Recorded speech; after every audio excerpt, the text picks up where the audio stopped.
a un peu plus d'un an, j'étais venu, je crois que c'était le week-end du 1er mai ou quelque chose comme ça, début mai l'année dernière.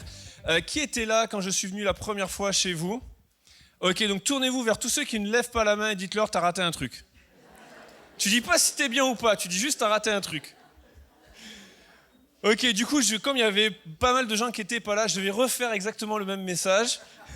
Oh, je rigole, j'en ai d'autres quand même en stock. Donc je vais me présenter, c'est juste pour savoir si je dois me représenter ou pas, ressortir les mêmes blagues ou pas, voilà la marge de manœuvre que je vais avoir. Donc je m'appelle Mathieu Perrault, donc grand, je sais pas, en tout cas 1m80, voilà. Et donc, mais la bonne taille, c'est quand les pieds touchent bien par terre, il paraît, quelqu'un a dit un jour. Et donc, je suis marié à la plus belle femme du monde entier, Laetitia, qui est réunionnaise et qui vient du plus bel endroit sur la terre. Alors, je suis obligé de le dire, c'est dans mon contrat de mariage, mais je le pense profondément. On s'est mariés en 2006 à La Réunion, là-bas. On pensait rester vivre là-bas. Et puis finalement, on est revenu sur Bordeaux parce que, oui, je suis bordelais. On a tous des accidents de parcours et donc je suis né en région parisienne. Voilà, je suis désolé, personne n'est parfait, mais mes parents sont bordelais et je suis né pendant le temps que mon père faisait l'école de police. Donc depuis 87, on est revenu sur Bordeaux. Et je le dis souvent, j'ai le bonheur, j'ai le privilège de pouvoir être pasteur à l'église Momentum avec le pasteur Patrice Martorano, mais d'être pasteur dans l'église dans laquelle j'ai grandi en tant qu'enfant.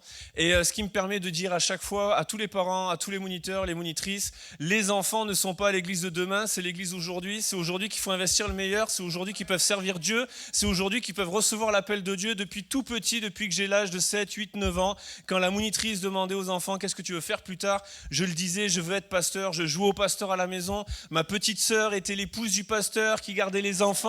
Elle était la malade qui venait à l'imposition des mains et qui repartait étant guérie. Et elle était l'inconvertie qui, à la prédication de l'évangile que je faisais, se convertissait. J'avais à l'époque une onction incroyable.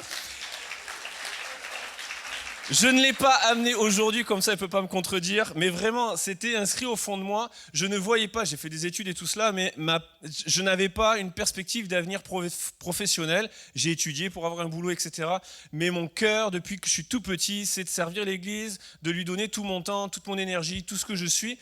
Et donc, en 2006, on s'est marié avec Laetitia et depuis, nous avons eu 4 filles, Maïwen, Ève, Esther, qui a 15 ans, Nawel, Anne, Esther, qui va sur ses 13, Héloïse, Lily, Esther, qui a 8 ans, Élie, Maë, Esther, qui a 6 ans. Et vous avez constaté, elles s'appellent toutes Esther, parce que ce sont des princesses et que je suis le roi à la maison. Mais depuis un peu plus d'un an et demi, mon trône est contesté par le petit, faut le dire vite parce que c'est un beau gabarit, Léo Mattia Beignat, qui est né en décembre 2021 et qui est venu compléter la famille. Donc le petit dernier, ne venez pas me voir, il n'y en a pas d'autres après derrière qui sont prévus, c'est le dernier. Et ensemble, on sert Dieu donc à l'église Momentum pendant très très longtemps. Laetitia, si vous regardez sur YouTube des fois les messages de Momentum ou les temps de louange, vous la connaissez sans la connaître, vous l'avez vue, elle fait partie de l'équipe de louange. Et avec mon épouse, on a servi pendant longtemps. Au niveau des enfants principalement, les enfants dans l'église et les enfants dans les quartiers. Et puis petit à petit, l'église a grandi, il a fallu répondre à d'autres besoins dans l'église et puis mon rôle a pu s'étendre et toucher à d'autres choses, à la sphère familiale de manière plus générale. Avec mon épouse, on a l'occasion de pouvoir aussi bouger par rapport à tout ce qui est faire des séminaires pour les couples autour de la parentalité. Et puis, je le résume ainsi, plus l'église grandit, plus le corps grandit. Pour que le corps soit en bonne santé, il faut que chaque cellule du corps soit en bonne santé. Et toute mon énergie est concentrée sur l'église locale à Bordeaux, que chaque cellule qui compose le corps de Momentum Bordeaux soit en bonne santé, que ce soit les saisons de vie, les parents, les couples, les hommes, les femmes, les aînés, les jeunes, les enfants, bref, toutes les saisons de vie, tous les petits groupes, les cellules de maison, c'est à ça que je consacre tout mon temps et toute ma vie. Et puis avec mon épouse, on a eu l'occasion aussi de pouvoir être utilisé par Dieu en dehors des 4 murs de l'église, avec Quartier Libre et ce qu'on fait pour les enfants des quartiers, et puis également en mission en Inde, au Bangladesh, et puis depuis peu au Liban. Quand je suis venu l'année dernière, j'ai dû vous parler que je m'apprêtais, je me préparais à aller au Liban pour la première fois. Et depuis que je suis venu, j'y suis déjà allé 3 fois sur Beyrouth. Et vraiment, Dieu a ouvert les portes de manière assez incroyable. Et en fait, j'en parle parce que j'ai eu, par la grâce de Dieu, l'occasion de pouvoir commencer d'écrire des livres. J'en ai écrit plusieurs et j'en ai amené juste un exemplaire avec moi et quelques exemplaires de celui-là. Parce qu'en fait, le fait de pouvoir écrire des livres, au-delà de bénir des gens que je ne rencontrerai peut-être jamais de ma vie, c'est aussi de pouvoir, grâce à la vente des livres, de pouvoir soutenir des œuvres qui sont là-bas, soutenir des missionnaires, soutenir des ministères qui sont en place. Et depuis 1 an, je vais au Liban. Après, vous en faites pas, je vais aller dans le message, mais j'en parle rapidement, parce que je sais que, comme j'en ai parlé l'année dernière, je sais qu'il y en a, vous avez prié pour cela.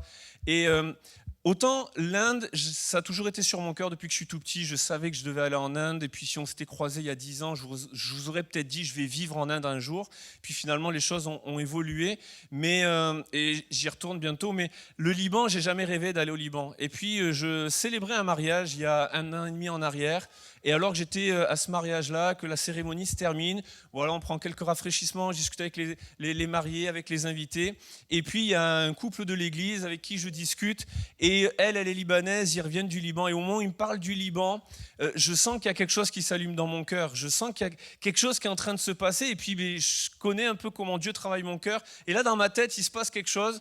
On est dans un vignoble à Bordeaux, on est en train de célébrer un mariage. Je dis au Seigneur dans ma tête, je fais écoute Seigneur, je sais ce que tu es en train de faire, mais là tu vas pas le faire de suite. Je vais mettre pause sur ce que tu veux faire et on en reparle au mois de janvier. On est au mois d'octobre à ce moment-là, je dis on va en reparler tous les deux au mois de janvier, parce qu'au mois de janvier on a l'habitude de faire des semaines de jeûne et prière à l'église. Et au mois de janvier, quand je réouvre ce tiroir, Dieu vient vraiment me chercher sur le Liban. Et je lui dis écoute Seigneur, j'ai jamais rêvé de ça.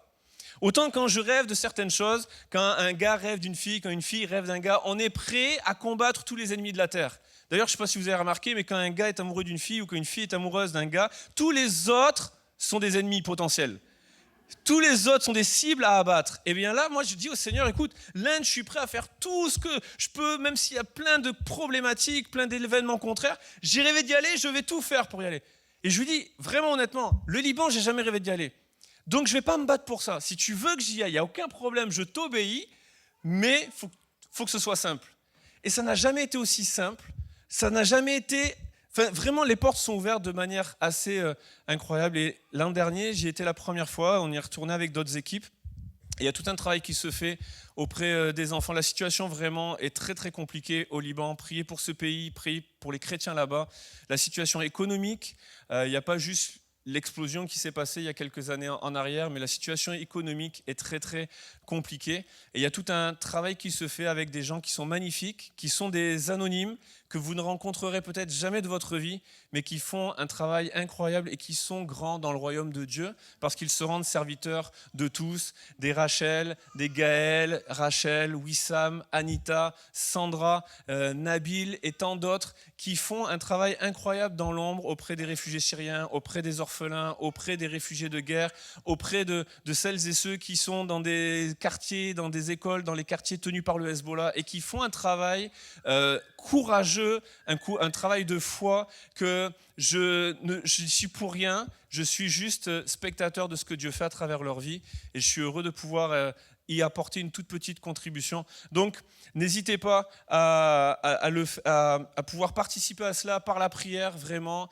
et puis à suivre cela avec les réseaux sociaux. C'est merveilleux, ça vous permet de voyager aussi, mais de pouvoir nous soutenir spirituellement à travers cela. Voilà, j'aimerais pouvoir passer au message et apporter avec toute simplicité la pensée que le Seigneur a mise sur mon cœur. Et je parlais de gens qui au Liban sont des anonymes que personne peut-être ne connaîtra un jour. Et il y a dans la Bible des hommes et des femmes qu'on connaît, qui sont célèbres. Moïse, Josué, Daniel, David, etc., etc. Mais il y a aussi l'histoire d'hommes et de femmes qui sont complètement anonymes. On n'a pas leur prénom dans le récit biblique. Mais ce sont des hommes et des femmes de qui on s'inspire, qui nous montrent une voie à suivre, qui sont un modèle que nous pouvons recopier. Et ce matin, on va parler d'un anonyme de la Bible, un des anonymes les plus connus dans le monde chrétien. C'est le petit garçon qui a apporté 5 pains et 2 poissons. Ce petit garçon qui est un anonyme et qui, peut-être serait passé inaperçu. Avec l'époque d'aujourd'hui, c'est sûr, il y aurait un compte Instagram et il y aurait tout un tas de choses. On l'aurait fait venir à Jesus Coffee, on aurait fait une interview de lui, on aurait mis une photo, on l'aurait recruté dans notre équipe, bref. Mais à l'époque, il est resté un anonyme. Et c'est une des rares histoires qu'on trouve dans les 4 évangiles. Matthieu, Marc, Luc et Jean nous parlent de cette histoire de la multiplication des 5 pains et de 2 poissons.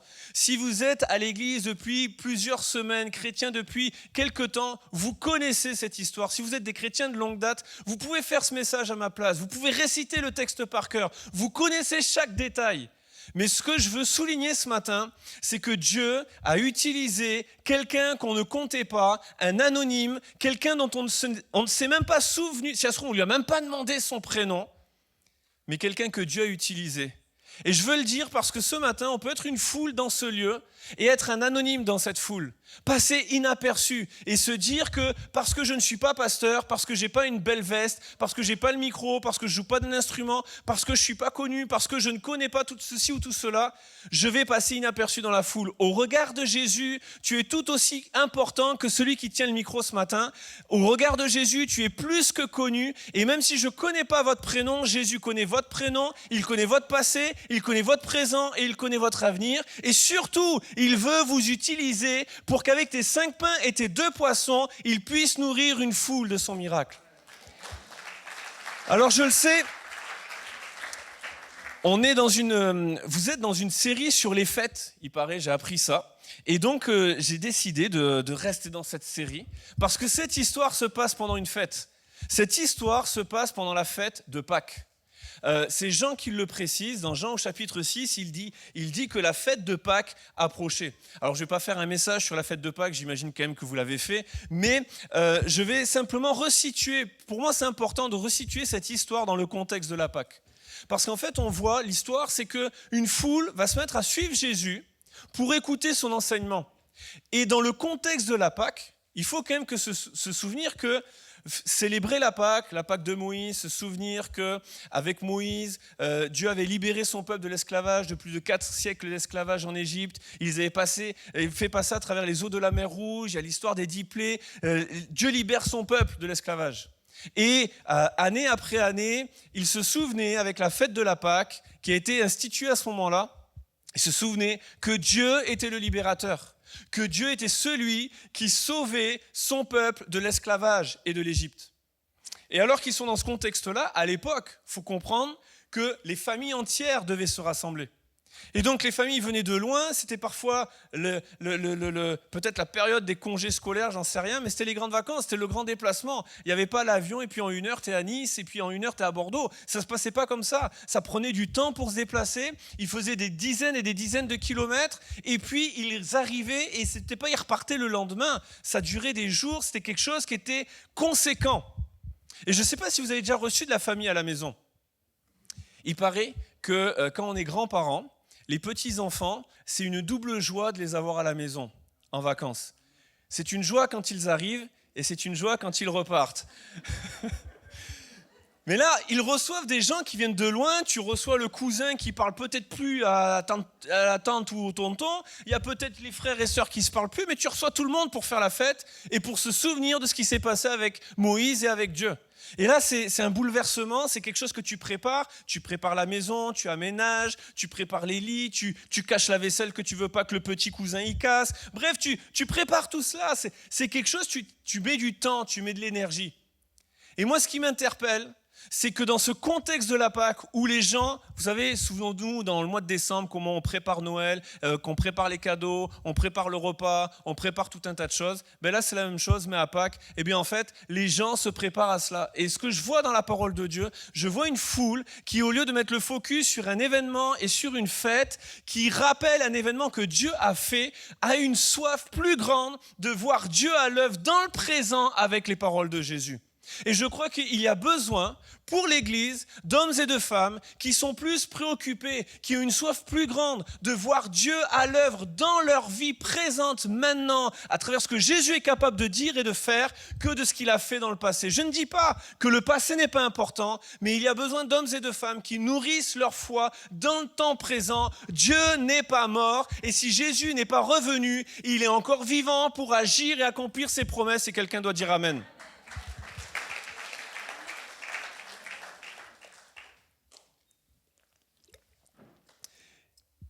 La foule suit Jésus, la foule a une soif, et Jésus voit la soif.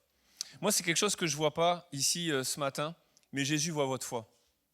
Jésus voit l'attente que vous avez de le voir à l'œuvre dans votre vie. Dans ce contexte de la Pâque, il y avait le souvenir du miracle de Dieu pour le peuple d'Israël avec Moïse. Mais il y avait surtout la soif de tout un peuple, de toute une foule, de voir Jésus à l'œuvre. Et Jésus voit chaque individu dans cette foule ce matin, il connaît chacune des vies et il veut voir la soif d'un miracle dans chacune de vos vies.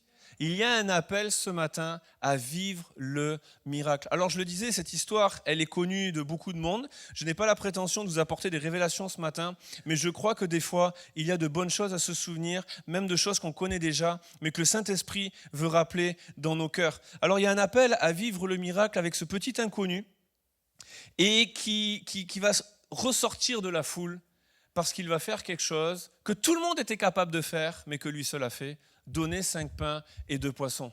Et comment vivre le miracle ? Eh bien, c'est de faire confiance à Jésus. Alors, il est dit ceci, ayant levé les yeux et voyant qu'une grande foule venait à lui, Jésus dit à Philippe, où achèterons-nous des pains pour que ces gens aient à manger ? Ces gens ont tellement soif d'entendre les paroles de Jésus qu'ils en oublient l'heure, ils en oublient qu'ils ont faim. Un peu comme vous ce matin, vous allez oublier qu'il est 15 heures et que vous aviez faim, tellement le message va durer longtemps. Alors Jésus va se tourner vers Philippe et dire, où achèterons-nous des pains pour que ces gens aient à manger ? Et j'aime ce verset, il disait cela pour l'éprouver, car Jésus savait ce qu'il allait faire. Et j'aimerais dire ça à quelqu'un, Jésus sait ce qu'il veut faire dans ta vie.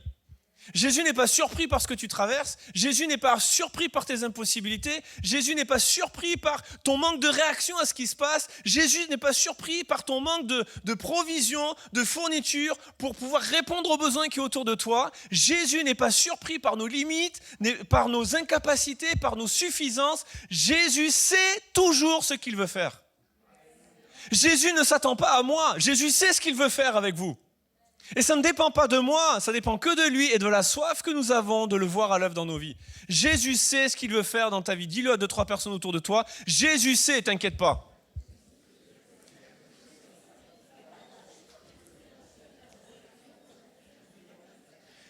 Jésus sait toujours ce qu'il veut faire. Et c'est pour ça que c'est bon de prier. Pas pour informer Jésus de nos problèmes. Jésus, il est au courant. Pas pour informer Jésus de qu'est-ce qu'il doit faire, il le sait déjà. Mais il veut voir notre capacité à lui faire confiance dans ce temps d'épreuve.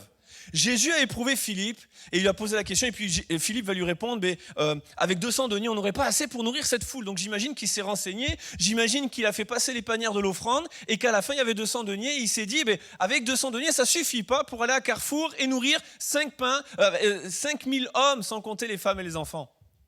Et ce matin, peut-être tu es venu avec tes problématiques et tu ne sais pas comment faire. J'ai une bonne nouvelle pour toi, c'est pas grave, Jésus il sait. C'est la seule chose qui compte. Il y a plein de situations où je ne sais pas ce que je dois faire, je ne sais pas comment je vais faire, mais je sais que Jésus sait. Et ce matin, peut-être que tu ne savais pas que Jésus sait, mais maintenant tu vas partir de ce lieu en sachant que Jésus sait. Alors même si tu ne savais pas, maintenant tu sais que Jésus sait. C'est une phrase qui est compliquée à dire, je vous assure, au niveau de la diction, c'est très très compliqué. Mais je sais que Jésus sait. Alors je lui fais confiance. Parce que lui, il est le Dieu de l'impossible. Lui, il peut tout. Je sais que Jésus sait. Jésus n'est pas pris au dépourvu, Jésus n'est pas surpris. Et il va tester ses disciples, il va essayer de les responsabiliser. Et il y a quelque chose qui est caractéristique des disciples qu'on retrouve chez beaucoup d'êtres humains. Lorsque Jésus essaie de les responsabiliser face au problème, voyez-vous, pour résoudre le problème, il cherche à s'en débarrasser. Renvoie la foule, Jésus, c'est plus simple. Et Jésus leur dit non, nourrissez-la. Et lorsqu'il y a des problèmes dans nos vies, des fois on est comme les disciples, on ne va pas les lapider tout de suite, on est comme eux. Pour résoudre le problème, on se dit le meilleur moyen, c'est de faire comme l'autruche. Je creuse un trou, je mets la tête dedans et je ne vois plus le problème. Il n'y a plus de problème puisque je ne le vois plus. Et des fois dans les relations familiales, c'est la même chose. On ne se parle plus, mais on ne se parle plus, il n'y a plus de problème. On n'entend plus parler du problème. Et on essaie de fuir le problème. Des fois on se dit, je vais déménager. Comme ça, j'entendrai plus parler de cette personne. Ou alors on change d'église. Ou alors on se dit, c'est pas grave, Seigneur, je vais quitter mon travail. Je vais déménager. Et comme ça, mon voisin, j'en entends plus parler. Mais la réalité, c'est que tu ne résous jamais un problème en le fuyant. Tu résous toujours un problème en l'affrontant. Jésus n'a pas conforté les disciples dans cette fuite. Il n'a pas renvoyé à la foule. Il a dit non, non, non. Si je les renvoie en plus, le chemin est long, il y en a, ils vont mourir de faim. Donc non, vous allez les nourrir. Mais on n'a ici que 5 pains et 2 poissons. Jésus sait ce qu'il veut faire. Jésus sait ce qu'il veut faire dans ta vie. Il n'est pas pris au dépourvu. Mais pour cela, on a besoin de saisir que pour vivre le miracle, il faut lui faire confiance. C'est Jésus qui sait. Il sait si bien ce qu'il nous faut. Dans son amour, ou sur son amour, je me repose, disait un vieux cantique que je chantais quand j'étais gamin. Il sait si bien ce qu'il nous faut. Et c'est une réalité. Jésus sait si bien ce qu'il te faut ce matin. Moi, j'en sais rien du tout. La vérité, c'est que si ça se trouve, on ne se reverra jamais de notre vie. Que je connaîtrai peut-être jamais votre prénom. Et puis encore moins votre histoire. Mais ce qui me rassure et ce qui me permet de donner ce message avec force et conviction, c'est que Jésus, il sait. Jésus, il connaît et Jésus n'est pas limité. Maintenant, lorsque, en tant qu'Église, on veut vivre le miracle, qu'on veut que la foule qui est autour de nous puisse être nourrie par Jésus, la deuxième chose que je voudrais nous donner comme élément pour répondre à cet appel de vivre le miracle, c'est quelque chose qui va pas être une grande révélation, mais je vous assure, il faut absolument le comprendre. C'est que si tu veux que la foule autour de toi soit nourrie du miracle de Jésus, attention, le scoop va tomber, il faut être au milieu de la foule. C'est aussi simple que ça. Tu veux que Jésus utilise ta vie pour nourrir la foule autour de toi. Tu veux que Jésus utilise ta vie dans ton travail ou dans ta famille. Il faut que tu sois au milieu de la foule. Il y a des choses, c'est super, tu peux le faire à distance. Il y a des choses, tu ne peux pas le faire à distance. Et il y a besoin d'être au milieu de la foule, de connecter avec la foule, de ne pas se déconnecter du monde entier. Ce serait trop dommage qu'une église vive les 4 murs fermés, alors que l'essence même de l'église, c'est d'être appelée hors des 4 murs. Il y a besoin d'une église qui sort des 4 murs de son église. Il y a besoin d'une église qui sort dans la rue, qui sort être un témoignage social, humain, psychologique, spirituel, autour d'elle, en dehors des 4 murs. Tu ne peux pas être un miracle au Liban si tu n'y vas jamais de ta vie. Il y a un moment donné, pour répondre à l'appel et voir Dieu à l'œuvre, j'ai été poussé par Dieu, par ce feu ardent en moi. Vas-y, tu ne sais pas où, tu ne sais pas avec qui, tu ne sais pas ce que tu vas faire, mais je te dis vas-y. Et tu peux le voir à l'œuvre que quand tu y mets les pieds et que tu le laisses agir et prendre le contrôle. Le petit garçon n'a pu être l'outil du miracle que pour une seule raison, il était au milieu de la foule. Il n'aurait pas pu le faire depuis chez lui, il n'aurait pas pu envoyer le facteur, il n'aurait pas pu le faire avec un compte Instagram. Il fallait qu'il soit au milieu de la foule. Et la question n'est pas qu'est-ce que tu as, la question c'est où tu es. Si tu veux que les gens autour de toi dans ton quartier soient bénis, il faut aller dans le quartier. D'ailleurs, l'appel de Jésus pour l'église n'est pas « rassemblez-vous dans l'église, priez fort pour que j'envoie les âmes ». C'est « allez et faites de toutes les nations des disciples, allez prêcher par tout le monde la bonne nouvelle ». En gros, lève-toi de ta chaise et bouge-toi. Ça, c'est la version Mathieu Perrault en 2023. Vous ne le trouverez pas dans vos Bibles, vous ne pourrez pas le surligner, c'était que pour nous ce matin. Mais la réalité, c'est ça.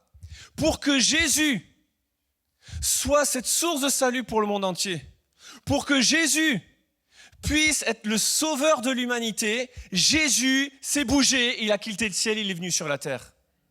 C'était impossible à l'homme de s'approcher de Dieu parfaitement, de rester en communion avec lui et d'atteindre le ciel, alors le ciel est descendu. Jésus a quitté la gloire et il est venu habiter parmi les hommes. Si tu veux voir le miracle dans ta vie et autour de toi, il n'y a pas d'autre moyen que d'être au milieu des gens. Tu peux prier que Dieu les... C'est comme ça vraiment qu'on a vécu Quartier Libre avec mon épouse. J'ai grandi, donc je disais, je suis bordelais, n'en déplaise à notre ami de la Sono, mais donc depuis 87, je suis sur Bordeaux, j'ai grandi. Alors c'est pas les quartiers nord de Marseille, c'est pas les quartiers nord, les quartiers de la banlieue parisienne, c'est pas les bidonvilles qu'on peut trouver à Beyrouth, mais la réalité, c'est que j'ai grandi quand même dans des quartiers avec une certaine réalité de la vie, avec la drogue, avec beaucoup de violences de toutes sortes, beaucoup d'injustices de toutes sortes. Et j'ai grandi dans des quartiers de la rive droite de Bordeaux. Et j'ai vu au quotidien ce qui se passait sous mes yeux. Et mes parents étaient chrétiens et mettaient leur confiance en Dieu. Donc il y a beaucoup de choses dont j'ai été aussi, gardé de la part de Dieu. Protégé de la part de Dieu, mais ça ne m'empêchait pas d'être témoin de ce qui se passait. Et quand j'ai grandi, et quand je suis devenu un gars, et quand je me suis marié, il y a toujours eu ce désir dans mon cœur de Seigneur, que tu puisses bénir les quartiers, que moi j'ai pu m'en sortir parce que je t'ai eu toi, parce que j'ai pu placer ma foi en toi, parce que j'ai pu m'accrocher à quelque chose et à un espoir. Mais eux, ils n'ont pas l'espoir. Et pendant longtemps, je vous assure, pendant peut-être 3-4 ans, avec mon épouse, on priait Seigneur, bénis les quartiers, oui, touche les quartiers. Et puis un jour, je ne comprenais pas, je n'avais pas de réponse de Dieu. Alors j'ai prié plus fort, Seigneur, bénis les quartiers, mais vraiment fais quelque chose. Jusqu'à ce que Jésus en ait marre et qu'il crie dans mon cœur, oh, la bénédiction c'est toi, arrête de prier pour que je les bénisse, je veux t'envoyer toi pour les bénir. Et là j'ai compris une chose qui est essentielle. Souvent, très souvent, nous sommes nous-mêmes l'exaucement de nos propres prières. Seigneur, bénis ma famille. Eh tiens, c'est la famille de qui? Je ne vais pas envoyer Mathieu Perrault dans ta famille, hein. Tu te lèves et tu vas les voir, et tu vas prier, tu vas te demander pardon, et puis tu vas te réconcilier, et peut-être tu veux qu'ils se disputent tes voisins, mais c'est bien que tu pries, j'enlève rien à la prière. Et d'ailleurs, il me semble qu'il y a un an, j'avais prié sur ma maison, se rappeler une maison de prière. Mais je ne dis rien, il faut prier. Jésus était un homme de prière, les hommes de la parole de Dieu étaient des hommes de prière, mais il faut prier fort comme si tout dépendait de Dieu et travailler fort comme si tout dépendait de nous. Le problème, c'est que des fois, on travaille fort pour des choses qu'on n'obtient que par la prière et on prie fort pour des choses qu'on n'obtient que par le travail. Ce n'est pas la prière qui va offrir un café à ton voisin et qui va essayer de se poser et de l'accueillir et de lui dire quels sont tes besoins et je peux peut-être y répondre. Ce n'est pas la prière qui fait ça. C'est tu te retrousses les manches, tu te lèves et tu vas toquer à la porte. La prière va faire que ce petit geste va être surmultiplié. Ce n'est pas la prière qui donne les 5 pains et les 2 poissons. La prière fait que ces 5 pains et ces 2 poissons se multiplient pour nourrir une foule. Et il y a besoin d'hommes et de femmes qui prient, c'est très certain. D'une église qui prie, oui, ma maison sera appelée une maison de prière. Mais il y a besoin d'hommes et de femmes. Et ça, ce n'est pas l'élite pastorale, c'est chaque être humain, enfant de Dieu, sauvé par grâce, qui se lève et qui répond à cet appel, je vais aller. Et je vais devenir la bénédiction pour quelqu'un. De la même façon, c'est ça le cœur de Jésus. Il a quitté le ciel pour venir au milieu de nous. Dieu avait déjà parlé autrefois, par la loi, il avait parlé par les prophètes, mais Dieu a parlé par le Fils. C'est la parole faite chair. Il a besoin d'hommes et de femmes qui incarnent le message et qui ne se contentent pas de le proclamer, qui ne se contentent pas de dire à la nation sur Instagram, Facebook ou au coin des rues « Jésus vous aime !» Ils ont besoin d'hommes et de femmes qui reflètent l'amour de Jésus pour eux, sans condition. D'hommes et de femmes, Jésus veut vous accueillir dans le ciel, qui ont besoin de sentir l'accueil ici-bas sur la terre. Jésus est votre espoir, qui ont besoin de sentir que ce ne sont pas que des mots, mais qu'il peut y avoir des gestes qui accompagnent l'action. C'est pour ça que Jean disait, n'aimons pas en parole seulement, mais avec action et avec vérité. Le petit garçon ne s'est pas contenté de dire, oui, nourris-nous, Seigneur. Il était au milieu de la foule et il y a besoin d'être au milieu de la foule. Et a besoin de donner ce que nous avons, même si c'est peu à nos yeux. Je le disais, le miracle ne doit pas être l'histoire qui rappelle le passé, mais celle qui réveille le présent. Ils sont dans ce contexte de la Pâque où ils se souviennent non seulement de la sortie d'Égypte, et ils se souviennent que dans tout le périple, leur séjour, leur voyage dans le désert, Jésus les a nourris de la manne, ce pain descendu du ciel.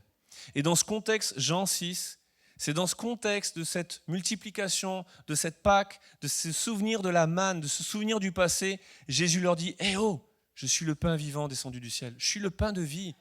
J'ai multiplié des pains et des poissons, mais il y a plus pour vous. » Et il y a un appel à vivre le miracle, il y a un appel à être au milieu de la foule, pas pour juste rappeler le passé, même s'il est glorieux, et gloire à Dieu pour ce qu'il a fait, Mais Dieu veut faire encore. Il veut agir encore. Il veut se révéler encore. Il veut délivrer encore. Il veut sauver encore. Il veut guérir encore. À un moment donné, vous pouvez dire Amen.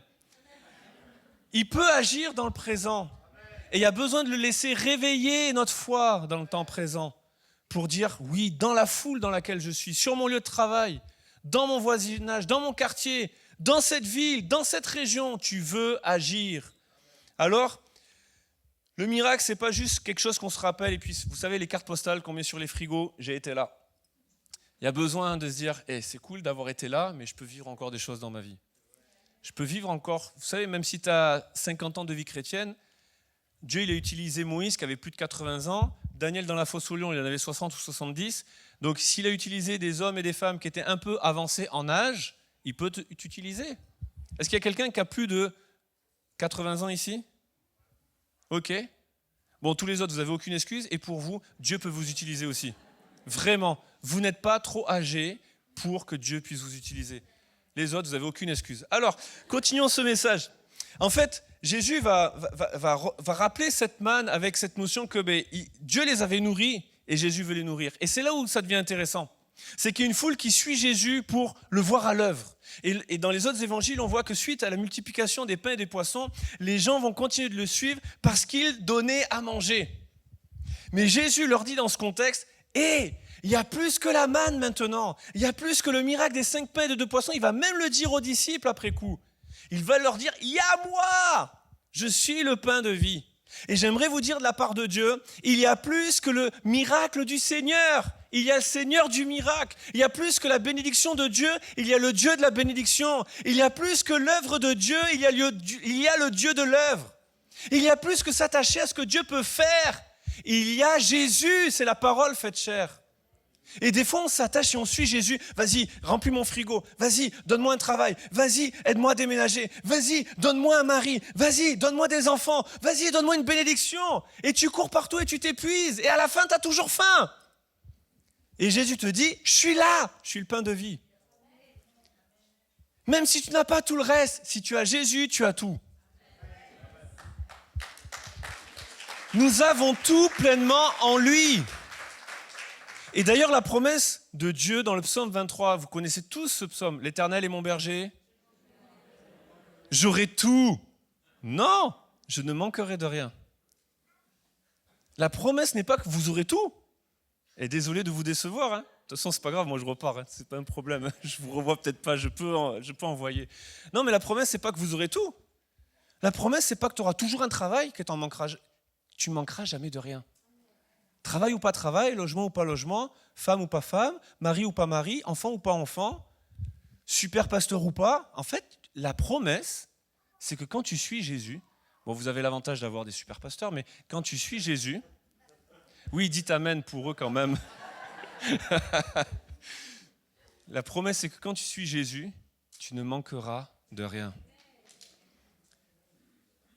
C'est pour ça que c'est important de s'attacher à lui, plus que ce qu'il fait dans nos vies. Parce que des fois, les amis, je prêchais ça la semaine dernière à Bordeaux, mais des fois, tu te retrouves dans une fosse aux lions. La promesse, c'est pas qu'il n'y aura pas de tempête dans ta vie. La promesse, c'est pas que tu vas pas tomber dans une fosse aux lions. La promesse, c'est que quand il y aura la tempête, ta maison tient debout. La promesse, c'est que quand tu es dans la fosse aux lions, en toi, il y a le lion de la tribu de Juda.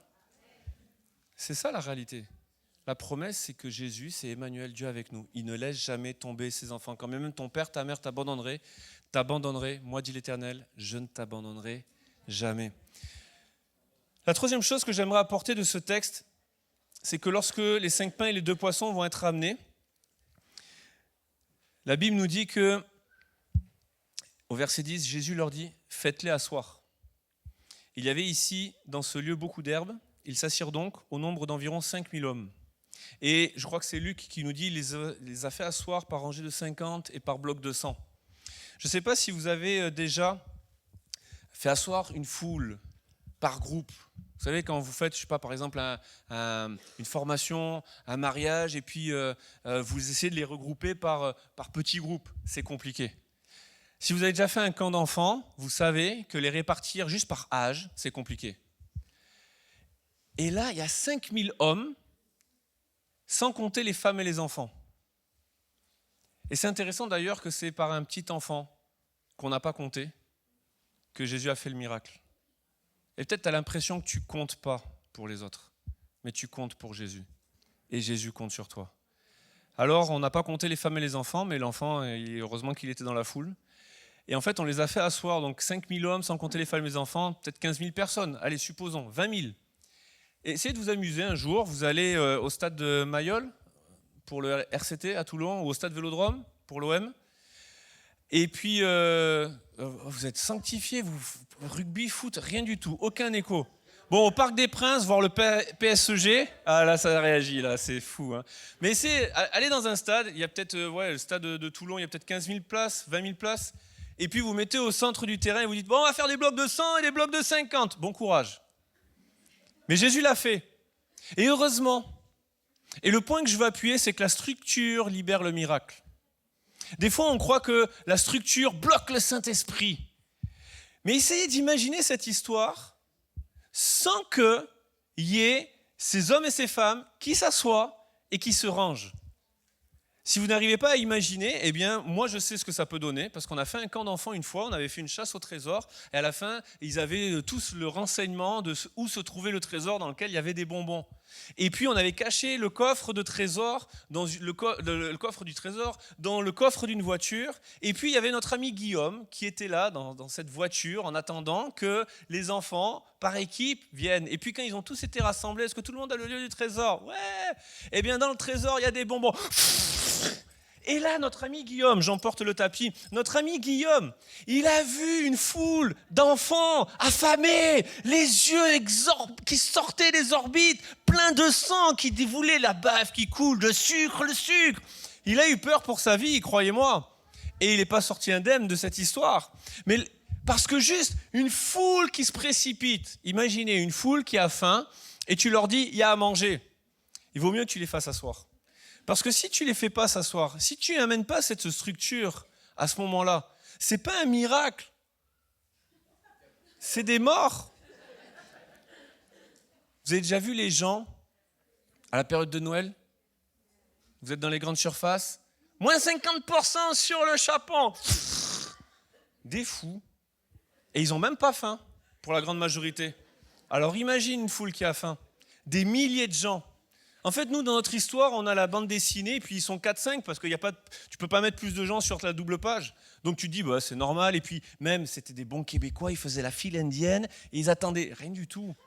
Des gens qui ont faim, surtout quand il y a des enfants, c'est un massacre. Donc, tu structures. Et je crois qu'il y a besoin, pour des gens ici dans ce lieu, de comprendre que dans ta vie, tu veux voir le miracle de Dieu, tu veux voir plus du Saint-Esprit, il y a besoin de structure, il y a besoin d'une discipline de vie, il y a besoin de prendre du temps et de lire la parole de Dieu. Tu veux plus de révélation, mais Dieu a déjà parlé et scoop, c'est la parole de Dieu. Dieu peut te parler en lisant la Bible. Structure ta vie, libère du temps pour que Dieu te parle. Prends du temps à part. Tu veux que Dieu bénisse tes finances et qu'il te donne 12 000 euros. Qu'est-ce que tu fais des 12 euros que tu as déjà? Apprends à te discipliner, apprends à être un bon gestionnaire des choses que Dieu te donne déjà pour que Dieu te donne davantage. Et parce que tu vas être fidèle dans les petites choses, Dieu t'en confiera des plus grandes. Mais parce que tu te structures, parce que tu te disciplines. D'ailleurs, le mot discipline, c'est un petit peu lié. Et nous sommes disciples de Christ. Et parce que je veux avoir de la discipline de vie, parce que je vais organiser ma vie, parce que je vais me structurer. Et dans l'église aussi, je vais libérer le miracle de Dieu. Comprenez, ce n'est pas la structure qui est la source même du miracle. La source du miracle, c'est Dieu. C'est le miracle du Seigneur. Mais parce que tu structures ta vie, tu peux accueillir le miracle de Dieu. Tu peux prier fort. Attendez, j'ai pas fini et peut-être que vous applaudirez plus. Mais tu peux prier fort pour que Dieu bénisse les quartiers. Et tu peux aller faire quartier libre dans les quartiers, répondre à cet appel et être au milieu de la foule.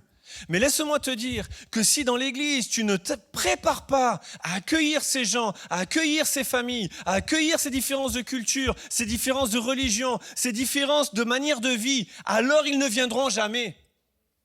Mais le fait que tu t'organises et que tu te prépares à cela, que tu laisses plus de place et des chaises vides, que tu agrandis un bâtiment, que tu fais 12 cultes ou que tu fais un 3e étage, mais parce que tu vas structurer, tu vas libérer le miracle. Sans quoi, les gens vont venir, et repartir aussitôt. Et tout ce que tu auras mis du temps à bâtir pendant des mois et des mois, à rejoindre des familles, à aller les visiter, à aller dans leur contexte, à les aimer tels qu'ils sont, à amener l'espoir dans leur vie, il va être détruit en juste 2 secondes. La structure libère le miracle. Il y a besoin de gens qui se disciplinent. Paul va le dire à Timothée.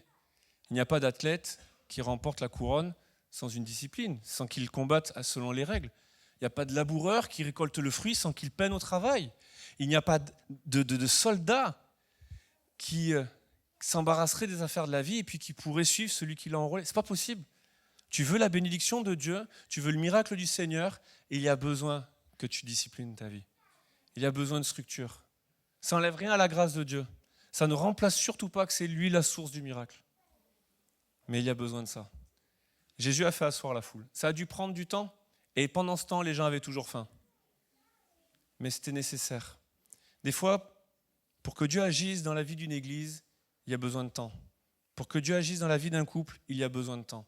Tu veux que Dieu guérisse ton couple, tu veux le miracle de la restauration dans ton couple, il y a besoin que tu te structures, que tu te disciplines à peut-être réoffrir des roses à ta femme. Peut-être à remettre des petits mots doux dans son tiroir à chaussettes. Peut-être à envoyer un petit smiley avec des cœurs à chaque fin de message. À se dire, écoute, allez, tous les mois, une fois par mois, je ne dis pas tous les soirs, une fois par mois, on va se faire une soirée juste tous les deux. On va faire garder les enfants, on va aller au restaurant, ou on va juste se retrouver à un plateau télé avec, j'en sais rien. Mais ça demande de la discipline, ça demande de la structure, ça demande du temps, ça demande de l'investissement. Mais parce que tu vas le faire, ces choses vont libérer le miracle de Dieu. Parce que si tu veux que ton couple aille mieux, Dieu ne va pas agir quand vous êtes l'un et l'autre dans votre voiture. Il faudra que vous soyez ensemble à un moment donné. Il faudra que la parole soit libérée. Il faudra que des choses soient dites. Il faudra que vous soyez accompagnés aussi. Et tout ça, ça demande du temps. Tu veux voir Dieu à l'œuvre au milieu de tes enfants, passe du temps avec eux. Sois avec eux. Sois au milieu de ta foule. 5 enfants, c'est une foule. Sois au milieu de ta foule. Sois avec eux, passe du temps avec eux. Libère du temps, structure ta vie pour être disponible. Pour qu'après, le miracle de Dieu puisse prendre place. La structure libère le miracle. Vous savez, le miracle, à la fin, c'est le 4e de mes 53 points, le miracle se fera toujours avec... Non, vous en faites pas, je suis à la fin du message. Ce qu'on retient souvent, c'est que Jésus a multiplié les 5 pains et les 2 poissons que le petit garçon a donnés. Et c'est vrai, je ne vais pas changer ça, c'est la parole de Dieu, c'est vrai. Maintenant, la Bible dit qu'à la fin, quand tout le monde a mangé et a été rassasié, eh bien, ils ont ramassé des restes au point que ça remplit 12 corbeilles de pain. 12 corbeilles entières de pain. Alors, je ne vais pas essayer de partir dans une analyse des 12 corbeilles et tout ça. Ce n'est pas mon propos ce matin. Mais mon propos, c'est qu'il y a eu du reste et on les a mis dans des corbeilles. Et moi, je me pose des questions simples quand je lis la parole de Dieu. Et je vais nous la poser ce matin. D'où elles viennent, ces corbeilles ? Vous n'êtes jamais posé la question, hein ? Mais elles viennent d'où, ces corbeilles ? Vous croyez franchement que pendant que les gens étaient en train de s'asseoir et qu'il y avait les 5 pains et 2 poissons, il y a 2-3 personnes qui se sont dit « Oh, Jésus va faire un miracle, vas-y, prends un peu d'osier, on va tresser, on va faire des paniers. On ne sait jamais, peut-être il y aura des restes. » Non ! Vous croyez que le matin, quand ils sont partis suivre Jésus, il y a des gens qui sont partis avec des corbeilles vides en se disant « peut-être, Jésus va faire un miracle et ça va faire nos courses pour le mois. » Non, il y a des gens, ils avaient des corbeilles, oui, parce qu'on ne les a pas inventées, elles ne sont pas tombées du ciel. Et il y avait à manger dedans. Donc peut-être qu'ils avaient tout mangé, peut-être qu'ils n'avaient pas pris de provisions. Mais ce que je veux dire, c'est que dans toute l'histoire de cette foule et des 5000 hommes, sans compter les femmes et les enfants, je ne crois pas une seule seconde qu'il n'y avait que 5 pains et 2 poissons comme nourriture. Je suis convaincu que d'autres personnes avaient à manger.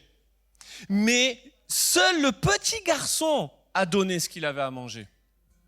Et moi, si j'étais à la place de Jésus, au moment où on m'amène les 5 pains et les 2 poissons, au-delà d'ouvrir un compte Insta au nom du petit, je prends le petit garçon, je le mets sur une estrade ou sur le dos de Philippe ou de Pierre, Et j'harangue la foule et je dis, oh les gens, regardez ce petit garçon qui a donné 5 pains et 2 poissons. Qui aujourd'hui veut répondre à l'appel du miracle et nourrir une foule et donner à son tour, comme ce petit garçon exemplaire, ses 5 pains et ses 2 poissons? Et les disciples vont passer et recueillir ce que vous allez donner. Non, l'appel a déjà eu lieu. La recherche des disciples a déjà eu lieu, mais il n'y a que le petit garçon qui a donné à manger. Et Jésus a fait le miracle avec ce qu'on lui a donné, pas avec ce qu'on a gardé. Parce que Jésus ne fait rien avec ce que tu retiens, mais il multiplie ce que tu sacrifies. Le miracle de Jésus se fait avec ce que tu donnes à Jésus. Tant que tu le gardes pour toi, tant que tu gardes 3 heures le matin pour toi, il ne fera rien de ce temps-là. Il fera lorsque tu lui donneras. Et même si c'est 5 minutes, même si c'est 2 minutes sur le trajet, à mettre de la louange et à consacrer ce temps, Jésus peut le multiplier. Jésus peut apporter sa bénédiction. Jésus peut nourrir une foule avec, mais il le fera avec ce que tu donnes.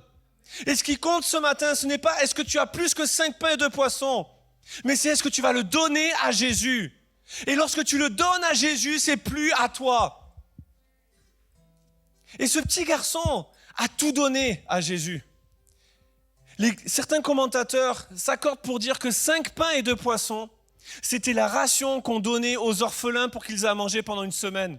Ce petit garçon, quand il donne les 5 pains et les 2 poissons, il se dit pas, c'est pas grave, ce soir quand je rentre à la maison, j'ai à manger. Il n'y a pas de maison dans laquelle il retourne. C'est son seul repas pour une semaine. Mais parce qu'il a tout donné à Jésus et qu'après il n'avait plus rien, Jésus a multiplié. Et je veux croire que dans les 12 corbeilles de pain, il avait sa ration à lui. Jésus ne fera rien ce matin que ce que tu vas retenir. Jésus ne va pas te forcer à donner. Jésus fera le miracle avec ce que tu vas donner ce matin. Et ce matin, c'est peut-être tout.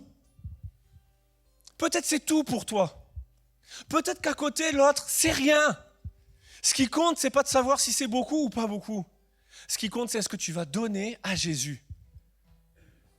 Peut-être tu vas te dire, je vais donner juste 5 pains et 2 poissons, mais quand je le regarde, lui, il a une poissonnerie, une boulangerie. C'est pas la préoccupation pour toi ce matin. La préoccupation, c'est ce que tu vas donner, tes 5 pains et tes 2 poissons. Et si tu donnes que 3 pains et 1 poisson, Jésus fera le miracle avec ce que tu vas donner et le reste, ça sera perdu. Parce qu'il n'y a que ce que tu donnes à Jésus que tu ne perds jamais. Tu commences à recevoir lorsque tu acceptes de tout donner. Un proverbe indien dit ceci, tout ce qui n'est pas donné est perdu.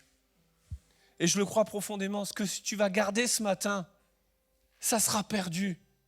Parce qu'il n'y a que ce que tu vas donner à Jésus qui aura un impact pour l'éternité. Tout ce que tu vas redonner, même si c'est un verre d'eau froide à l'un de ces petits, je te le promets, dit Jésus, tu recevras au centuple dans l'éternité.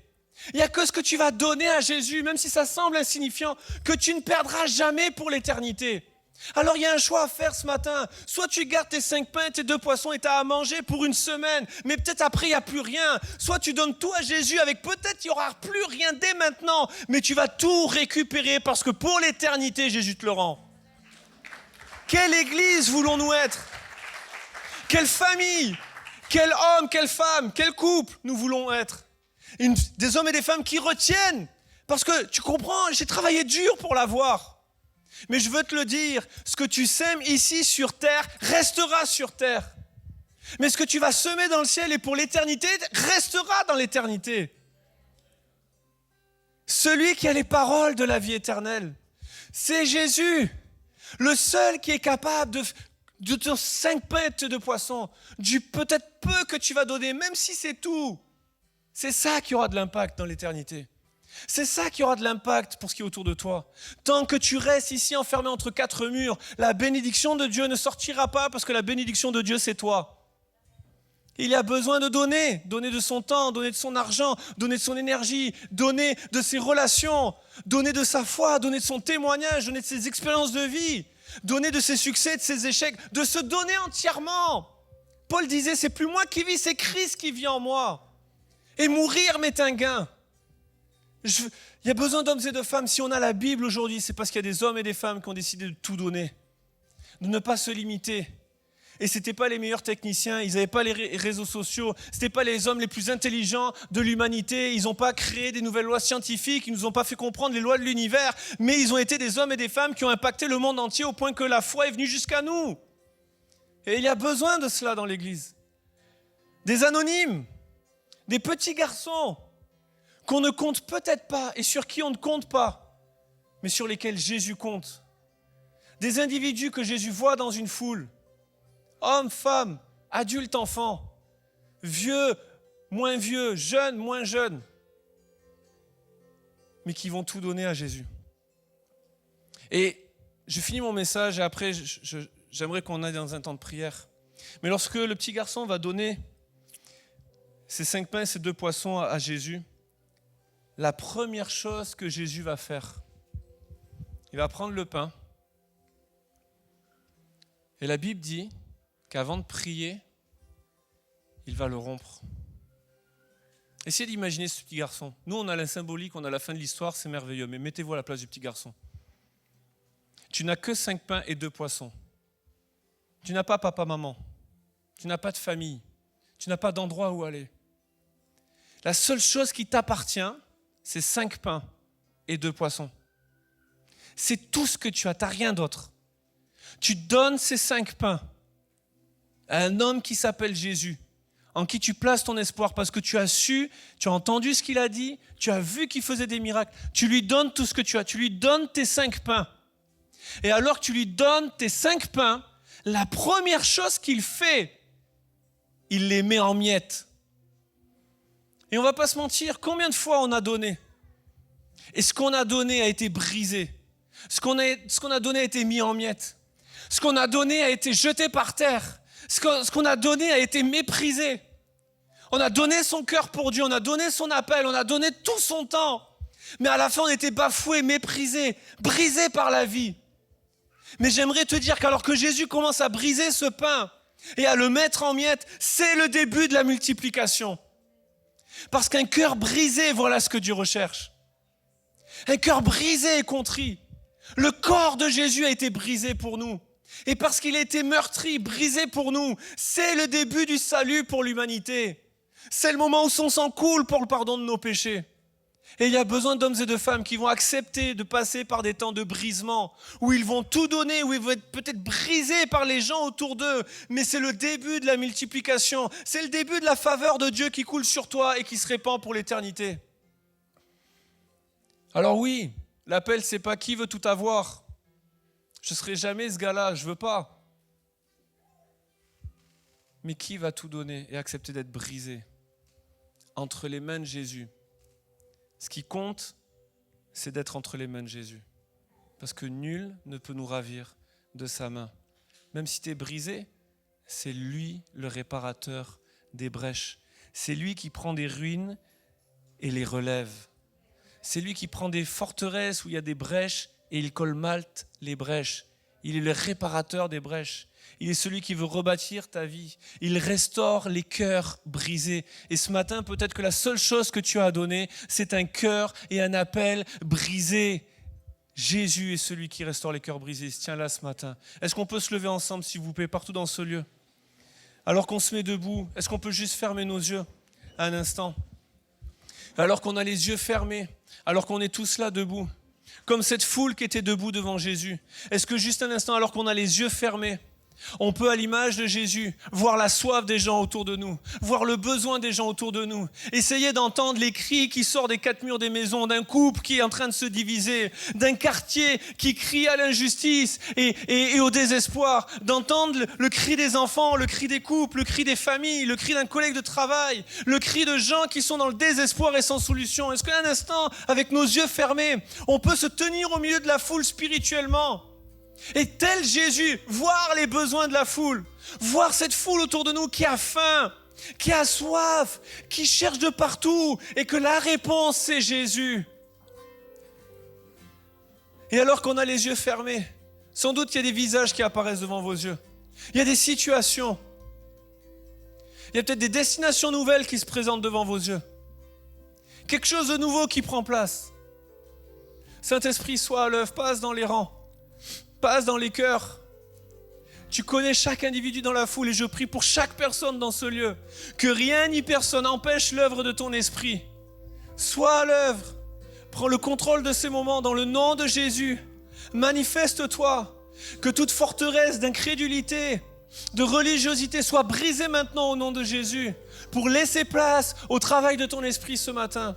Et alors qu'on a les yeux fermés, je vais faire un appel. Priez pour des hommes et des femmes qui veulent donner leurs 5 pains et leurs 2 poissons. Qui veulent donner tout ce qu'ils sont, tout ce qu'ils ont. Et peut-être un cœur brisé. Mais qu'ils veulent venir à Jésus et offrir l'offrande de leur vie. Alors que tout le monde a les yeux fermés, que personne ne regarde ce qui se passe autour. C'est pas une histoire de spectacle, c'est pas une histoire de savoir et de mettre des noms sur ceux qui lèvent les mains. C'est une affaire personnelle entre chacun et Dieu. Et alors que tout le monde a les yeux fermés, la tête baissée, que nous sommes là debout, il y a ce même appel qui retentit. Qui aura à manger pour nourrir cette foule? Et s'il y a des hommes et des femmes qui ici veulent donner à manger à Jésus, afin qu'ils nourrissent la foule, là où vous êtes, levez votre main et je vais prier pour vous. Partout dans ce lieu, plusieurs mains qui se lèvent, un petit peu partout à travers ce lieu. Alors que vous avez levé votre main, vous pouvez la baisser. Derrière cette main qui se lève, je ne connais pas les prénoms, je ne connais pas les vies, mais Jésus les connaît. Et peut-être jusqu'ici, tu as été parmi les personnes qu'on ne comptait pas, mais Jésus compte sur toi. Et tu as de l'importance aux yeux de Dieu. Seigneur, je prie pour chaque personne qui a levé la main. Je prie pour que derrière chacune de ces mains, tu viennes toucher le plus profond des cœurs. Derrière ces mains qui se lèvent, ce sont des cœurs qui s'ouvrent à toi. Ce sont des mains qui se tendent vers toi pour te donner leur cœur, te donner leur vie, te donner tout ce qu'ils sont, tout ce qu'ils ont, leurs 5 pains et leurs 2 poissons. Et si ce sont des anonymes pour moi, eh bien ils sont connus dans ton royaume. Et je prie pour que tu prennes leurs 5 pains et les 2 poissons. Et que même si ce sont des cœurs qui sont brisés, tu viennes faire cette œuvre de multiplication, de restauration, de bénédiction, de miracle dans leur vie et à travers leur vie, qu'à travers eux, tu viennes nourrir une foule partout autour d'eux. Dans le nom de Jésus, je prie pour cette église, qu'à travers tout ce qu'ils sont, qu'à travers les 5 pains et les 2 poissons qu'ils représentent, que ton miracle prenne place partout autour d'eux, que partout où tu les envoies, ta faveur, ta grâce les accompagne, coule de leur vie, transpire de leur vie, jaillisse de leur vie. Celui qui croit en toi, des fleuves d'eau vive jailliront de sa vie. Et je prie que des fleuves d'eau vive de l'esprit jaillissent de cette église afin d'abreuver la vie de ceux qui ont soif de toi et de l'espoir. Dans le nom de Jésus. Amen. Alors qu'on est là debout, les yeux fermés, est-ce qu'on peut tous tendre nos mains? Et alors qu'on est dans ce lieu, commencez à prier, commencez à élever la voix, commencez à intercéder, commencez à prier pour votre foule, commencez à prier pour les gens qui sont passés devant vos yeux. Partout dans ce lieu, prions, élevons la voix, que cette maison soit une maison de prière, que comme le bruit de grandes eaux, nos voix s'élèvent pour intercéder, prier pour notre nation, pour notre ville, pour notre quartier, pour notre famille. Et avec l'équipe de louanges, on prendra ce chant comme une prière. Oui, j'ai besoin de toi, Saint-Esprit. Alléluia, partout dans ce lieu, élevons la voix, ne soyons pas timides. Trop souvent, la voix du lion rugissant qui cherche qui dévorer, elle rôde, elle retentit autour de nous. Mais ce matin, que la voix du lion de la tribu de Juda retentisse à travers notre foi, à travers nos prières, notre intercession. Dans le nom de Jésus, partout dans ce lieu, prions, intercédons, crions à l'Éternel. Déchirons nos cœurs. Oui, j'ai besoin de toi. Je te donne tout. Je sais que c'est pas suffisant, mais entre tes mains, il y a quelque chose qui peut devenir possible. J'abandonne tout ce matin entre tes mains. Comme une prière, déclarons-le. Alléluia.